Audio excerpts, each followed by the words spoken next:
All, சென்னையில weekend டைம்ல குட்டீஸை கூட்டு போறதுக்கு சிட்டிக்குள்ளேயே ஒரு நல்ல ஸ்பாட், எல்லாருக்கும் தெரிஞ்ச இடம் தான் நம்ம கிண்டி நேஷனல் பார்க். நாங்க ரொம்ப நாளைக்கு முன்னாடி போயிருக்கோம், ரொம்ப வருஷத்துக்கு முன்னாடி. இப்ப அதை ரெனோவேட் பண்ணி பயங்கர செட்டப்போட வச்சிருக்காங்க. Normal entry fees for adults and kids அப்படின்னு தான் சொல்லணும். பட் மெயின்டெனன்ஸ் வேற லெவல்ல இருக்கு. உள்ள நிறைய விஷயங்கள் எனக்கு புதுசா இருந்தது. ஏன்னா நான் காலேஜ் படிக்கும் போது போயிருக்கேன், அப்புறம் இஷ்வா குட்டியா இருக்கும் போதும் போயிருக்கேன். இப்ப ரெனோவேட் பண்ணதுக்கு அப்புறம் இப்பதான் ஃபர்ஸ்ட் டைம் போறோம்.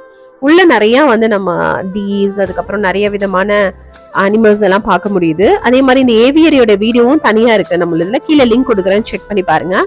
ஒவ்வொரு இடத்துலயும் ஐ ஆம் crocodile, ஐ ஆம் திஸ் பேர்ட், ஐ ஆம் மங்கி அப்படின்னு சொல்லிட்டு குழந்தைங்களுக்கு ஏத்த மாதிரி போர்டு இருக்கு. இந்த மான் பாத்தீங்கன்னா சருகு மான் சொல்லுவாங்க. பார்க்க முயல் மாதிரி இருக்கு. நான் எங்கேயுமே பார்த்தது இல்லைங்க. ரொம்ப ரேர் அனிமல். ரொம்ப கஷ்டப்பட்டுதான் இதோடைய எங்க இருக்குன்னே கண்டுபிடிச்சோம். ஸோ நிறைய விஷயங்கள் ரொம்ப புதுசா இருந்தது. இது மாதிரி இது பார்க்கிங் டியர் அப்படின்னு சொல்றாங்க. பார்க்க டாக் மாதிரியே இருந்தது. அப்புறம் போற வழியிலேயே மயில் பார்த்தோம். குட்டீஸ் எனக்கு தெரிஞ்சு ஒரு 2 to 3 hours ஸ்பெண்ட் பண்ணலாம். அதுக்கப்புறம் அங்க உள்ளேயே பார்க் இருக்கு, அதுலயும் விளையாடலாம்.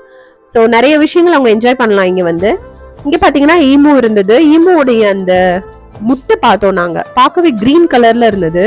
ஈஸ்வரா சொன்னாங்க பாருங்கம்மா அப்படின்னு சொல்லிட்டு.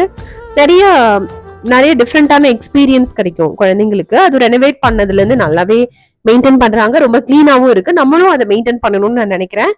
ஸோ ஒரு வீக்கெண்ட் ஒரு ட்ரிப் பிளான், ஒரு சின்ன ஒரு ஷார்ட் ட்ரிப் பிளான் பண்ணோம் அப்படின்னா கண்டிப்பா நீங்க கிண்டி இப்ப ரெனோவேட் பண்ண சில்ட்ரன்ஸ் பார்க் நீங்க கண்டிப்பா விசிட் பண்ணலாம். இந்த வீடியோ எப்படி இருந்ததுன்னு சொல்லுங்க. லைக் பண்ணி கமெண்ட் பண்ணி ஷேர் பண்ணுங்க. தேங்க்யூ.